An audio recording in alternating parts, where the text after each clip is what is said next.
ही आहे विद्या, वय 14 वर्ष, शेतमजुरी करणाऱ्या वडिलांची मुलगी. आज विद्या सुरक्षित वसतिगृहात शिकते. ही आहे साक्षी, इयत्ता 8वी. आज निवासी शाळेत तिला रोज पोटभर पौष्टिक भोजन मिळतं. हा आहे रोहन. दरवर्षी 2 गणवेश, स्वच्छ कपडे आणि आत्मविश्वास. आज रोहनच्या चेहऱ्यावर हसू आहे. ही आहे पूजा. वह्या, पुस्तके, स्टेशनरी कशाचीही चिंता नाही, कारण शिक्षणासाठी लागणारी प्रत्येक गोष्ट इथे मोफत मिळते. अनुसूचित जाती व नवबौद्ध विद्यार्थ्यांसाठी तालुक्याच्या ठिकाणी शासकीय निवासी शाळा म्हणजे उज्ज्वल भविष्यासाठीचा मजबूत पाया. सामाजिक न्याय व विशेष सहाय्य विभाग, महाराष्ट्र शासन. समाज घडतो तेव्हा काही हात स्वतःसाठी नव्हे तर समाजासाठी कार्यरत असतात. शिक्षण, समाज कल्याण, कला, साहित्य आणि सामाजिक न्यायाच्या लढ्यात निरंतर योगदान देणाऱ्या व्यक्ती व संस्थांच्या कार्याची दखल घेण्यासाठी आणि प्रोत्साहन देण्यासाठी सामाजिक न्याय विभाग प्रदान करतो. लोकशाहीर अण्णाभाऊ साठे पुरस्कार, कर्मवीर दादासाहेब गायकवाड पुरस्कार, संत रविदास पुरस्कार, शाहू फुले आंबेडकर पुरस्कार, डॉक्टर बाबासाहेब आंबेडकर सामाजिक न्याय प्रावीण्य पुरस्कार. या कार्याचा गौरव आणि न्याय, समता व बंधुतेच्या मूल्यांची जपणूक ही सामाजिक न्याय विभाग, सहाय्य विभाग, महाराष्ट्र शासन. सेतू. अनुसूचित जाती, अनुसूचित जमाती, विमुक्त जाती, भटक्या जमाती किंवा विशेष मागास प्रवर्गातील एक व्यक्ती आणि हिंदू, जैन, लिंगायत, बौद्ध किंवा शीख समाजातील दुसरी व्यक्ती अशाही जोडप्यांना सामाजिक न्याय व विशेष सहाय्य विभाग. लग्नासाठी नक्की काय काय खर्च होणार आहे ते समजत नाही. सगळं महाग झालंय. शाळाची कन्यादान योजना आहे ना, तर विमुक्त जाती, भटक्या जमाती आणि विशेष मागास प्रवर्गातील कुटुंबांना लग्नाच्या दिवशी जोडप्याच्या नावाने 20,000 रुपये आर्थिक मदत पुरवली जाते. सामूहिक सोहळा आयोजित करणाऱ्या संस्थांना प्रति जोडपे 4,000 रुपये प्रोत्साहन अनुदान दिले जाते. दिलाय आणि तोही पूर्णपणे मोफत.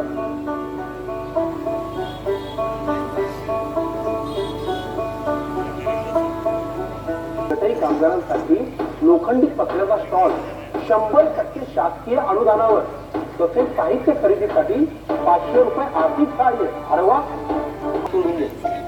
काय झालं? माझं शिक्षण आता थांबणार नाहीये, कारण माझ्यासोबत महाराष्ट्र शासन आहे. म्हणजे भारतरत्न डॉक्टर बाबासाहेब आंबेडकर स्वाधार योजना, अनुसूचित जाती व नवबौद्ध विद्यार्थ्यांच्या उच्च शिक्षणासाठी आता मला राहायला, खायला आणि शिकायला दरवर्षी आर्थिक मदत मिळेल. आता माझं शिक्षण ओझं नाही, ही मला एक मिळालेली नवी संधी आहे. बाबासाहेबांनी दाखवलेला रस्ता आता माझ्या घरापर्यंत पोहोचला. मला मिळाला.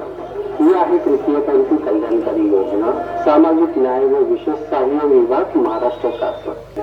परिस्थिती कठीण असते, पण स्वप्न कधीच लहान नसतात.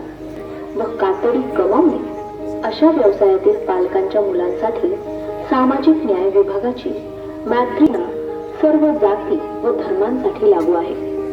फक्त अस्वच्छ व्यवसाय करीत असल्याचे अधिकृत प्रमाणपत्र आवश्यक आहे. समान संधी. शासनाच्या सामाजिक न्याय व विशेष सहाय्य विभागाची मागासवर्गीय नोकरी करणाऱ्या महिलांसाठी वसतिगृह योजना. महानगरामध्ये नोकरी करणाऱ्या महिलांसाठी सुरक्षित निवास, म्हणजे केवळ छत नाही, शासनाच्या योजनेतून मिळाला आहे. पण ही कसली योजना? सामाजिक न्याय व विशेष सहाय्य विभागाच्या अनुसूचित जाती व नवबौद्ध घटकांच्या स्वयंसहाय्यता बचत गटासाठीची योजना आहे. या अंतर्गत 9 ते 18 अश्वशक्तीचा मिनी ट्रॅक्टर आणि त्याची उपसाधने घेण्यासाठी 90% शासकीय अनुदान मिळतं. नोंदणीतील किमान 80% सदस्य हे अनुसूचित जाती व नवबौद्ध असतील अशा गटांना या योजनेचा लाभ मिळतो. अनुसूचित जाती व नवबौद्ध घटकातील बेघर कुटुंबांसाठी रमाई आवास योजना, ग्रामीण व शहरी भागात स्वतःच्या मालकीचं पक्क घर मिळाले अशा विद्यार्थ्यांसाठी सामाजिक न्याय व विशेष सहाय्य विभागाची राजर्षी छत्रपती शाहू महाराज गुणवत्ता शिष्यवृत्ती योजना आहे ना. हे बघ, आता 11वी व 12वी साठी एकूण 6,000 रुपयांची शिष्यवृत्ती आहे आणि कॉलेजची फी थेट शासनाकडून.